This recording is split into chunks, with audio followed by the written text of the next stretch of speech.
परमेश्वर का धन्यवाद हो। आज मैं आपको एक वचन से बात करना चाहता हूँ और ये वचन जो है लूका रचित सुसमाचार 13 अध्याय और उसकी 6 से लेकर के 9 तक है और एक अद्भुत दृष्टांत है जो मैं आप सब लोगों को शेयर करना चाहता हूँ और खास करके उन भाई बहनों के जीवन में जो आज ये सोचते हैं कि हम काफी लंबे समय से प्रभु यीशु मसीह पर विश्वास करते हैं, काफी लंबे समय से हम काफी अरसे से हम प्रभु पर विश्वास करते हैं, लेकिन हमारा जीवन वही की वही है, जैसे हम पहले थे ऐसे ही हम आज हैं, कुछ भी चेंजिंग हमारी लाइफ में नहीं आई।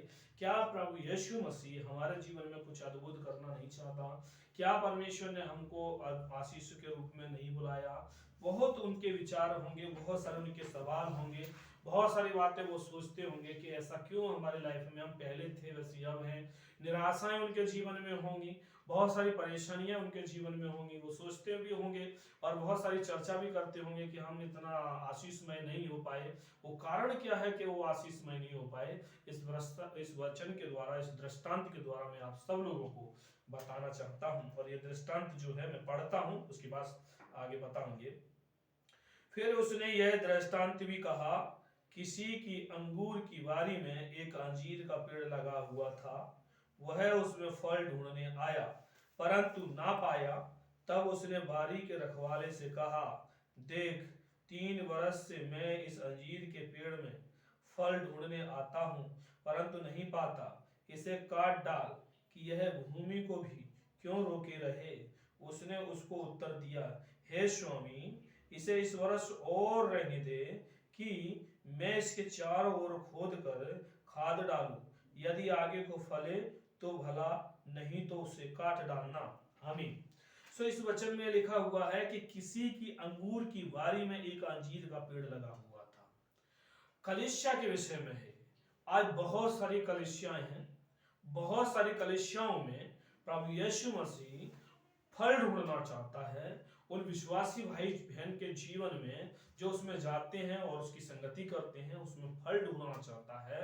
और परमेश्वर प्रभु यीशु मसीह उसमें फल ढूंढना चाहता है परंतु नहीं मिलता, तो प्रभु यीशु मसीह निराश है और वो कह रहे हैं उससे, रखवाले से, कि इसे काट दे, क्यों ये जमीन को रोके हुए हैं। तो रखवाला भी कह रहा है कि प्रभु इस वर्ष और रुक जा, मैं इसमें वचन की खाद लगाऊंगा, आगे को फले तो ठीक, नहीं तो तू उसे काट डालना। इस बात का ध्यान देना है कि प्रभु खुद बोल रहा है रखवाला कि आगे को फले तो भला, नहीं तो उसे काट डालना। ये काट डालने का मतलब क्या है? काट डालने का यह है कि हमारे पास आशीष नहीं है, हम विश्वासी थे, जाते हैं, लेकिन आशीष का नहीं है। इसका मतलब यह है कि हम फल नहीं लाए, हमारे अंदर फल नहीं आए। प्रभु यीशु मसीह हर एक उस कलीसिया में फल ढूंढना चाहता है जो आज आराधना करती है। प्रभु यीशु मसीह हर एक उस कलीसिया में जाता है और उसमें फल देखना चाहता है कि जो आज परमेश्वर की प्रशंसा करती है। ना केवल कलीसिया में परंतु हर एक विश्वासी के जीवन में, चाहे वो बहन हो, चाहे वो भाई हो, चाहे छोटा बच्चा हो, चाहे वो बुजुर्ग हो, हर एक व्यक्ति के जीवन में प्रभु यीशु मसीह फल ढूंढना चाहता है। प्रभु यीशु मसीह चाहता है कि इसमें फल आए, क्योंकि परमेश्वर ने आपको इसीलिए सृजा है, परमेश्वर ने आपको कलीसिया में इसलिए चुना है ताकि आप फल लाओ। प्रभु यीशु मसीह ने खुद कहा है कि जाओ फल लेकर के आओ। फल लेके आने मतलब फल आना हमारे जीवन में बहुत इंपॉर्टेंट है। हमारे जीवन में अगर फल नहीं है तो हम आशीष के श्रोता भी नहीं बन सकते, हम आशीष के हकदार भी नहीं बन सकते। प्रभु यीशु मसीह ने बहुत सारे वरदान हमको दिए हैं, प्रभु यीशु मसीह ने बहुत सारे वाचा हमसे बांधी है, परमेश्वर ने बहुत सारे वाचा हमसे बांधी है जिसके रूप में वो खुद कहता है कि मैं तुझे दूंगा। परंतु हम फल नहीं लाएंगे तो परमेश्वर उस निराश हो जाता है, प्रभु यीशु मसीह निराश हो जाता है और वो हिताश होकर के रखवाले से कहता है कि इसको काट डाल क्योंकि ये जमीन को रोके हुए है। ये वचन किसी की अंगूर की बारी में अंजीर का पेड़ लगा हुआ था, अर्थात कलीसिया के लिए है। कलीसिया में बहुत सारे बहन भाई हैं, उनके लिए है। और परमेश्वर उन सभी बहन भाइयों के बीच में फल ढूंढना चाहता है। यदि आप एक सच्ची कलीसिया के सदस्य हैं, आप एक अच्छे विश्वासी हैं, तो आपके जीवन में फल होना बहुत जरूरी है। यदि आप विश्वास करते हैं कि प्रभु यीशु मसीह सब कुछ है, तो आपके जीवन में फल होना चाहिए। परमेश्वर ने आपके बहुत सारे वरदान दिए हैं, वरदान आपके अंदर होना चाहिए ताकि फल आपके जीवन में दिखने वाला बने। जब आपके जीवन में फल नहीं दिखेगा, फल नहीं होगा, तो क्या है? आपके निराशा है, वही पुरानी बातें आपके जीवन में पाई जाएंगी। ये रखवाले से कह रहा है, अर्थात कलीसिया की रखवाली करने वाले व्यक्ति से कह रहा है कि देख 3 वर्ष से मैं इस अंजीर के पेड़ में फल ढूंढने आता हूँ। प्रभु चांस भी दिया 3 वर्ष।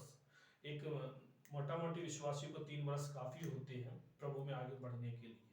प्रभु में आगे बढ़ने के लिए काफी ज्यादा 3 वर्ष हैं।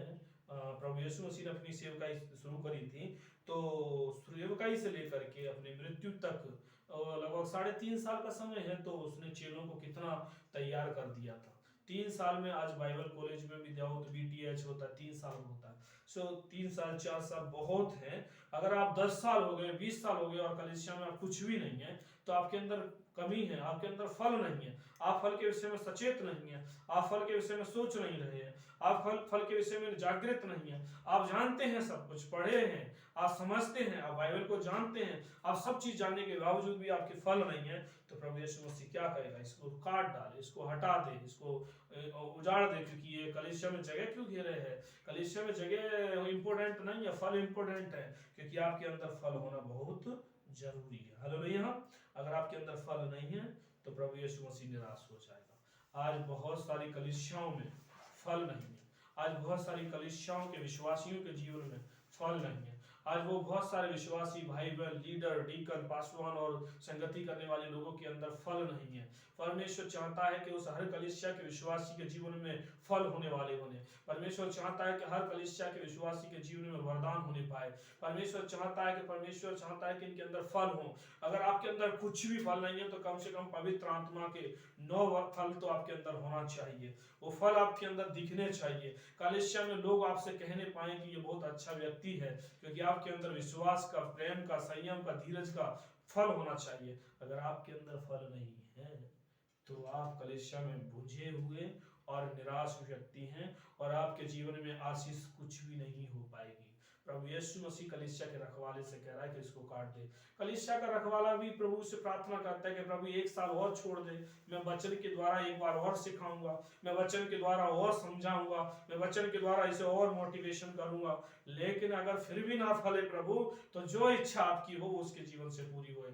पासवान भी ऐसे भाई बहनों के जीवन में जो फल नहीं लाते हैं, उन्हें समझाता है, उन्हें सिखाता है, उन्हें हर समय प्रयत्न करता है, लेकिन अंत में वो भी निराश होकर के उसको छोड़ देता है, क्योंकि वो फल लाने के योग्य नहीं है। जिस पेड़ में फल नहीं आते, जिस पेड़ में फूल नहीं आते, उसे अक्सर काट दिया जाता है। सो मेरे प्रियो भाइयों बहनों, इस वचन से मैं आपको ये कहना चाहता हूँ कि आप फल लेके आए, आपके जीवन में फल होने पाए।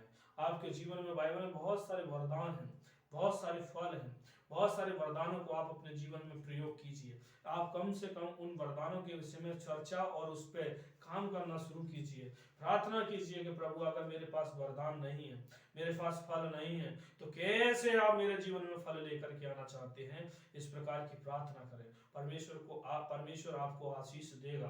परमेश्वर आप उसके द्वारा से कुछ अद्भुत कार्य करना चाहता है।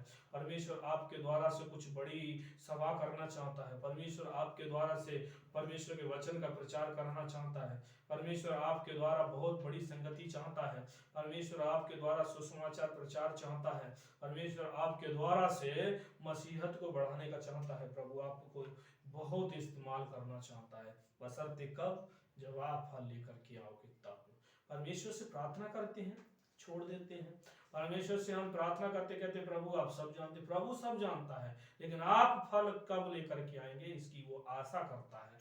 आज उन सभी भाइयों को, बहनों को जो काफी लंबे समय से प्रभु को विश्वास करते हैं लेकिन फल नहीं लाए हैं, प्रभु से मैं प्रार्थना करता हूं कि आप आपके जीवन में प्रभु फल लेके आने वाला बने। निराश ना हो, आज ही प्रार्थना करें और परमेश्वर से कहें कि प्रभु यीशु मसीह, मैं आज से फल लेकर के आऊंगा, मैं आज से फल लेकर के आने वाली बनूंगी। परमेश्वर आपसे फल की अपेक्षा करता है। Praise the Lord. आमीन, आमीन।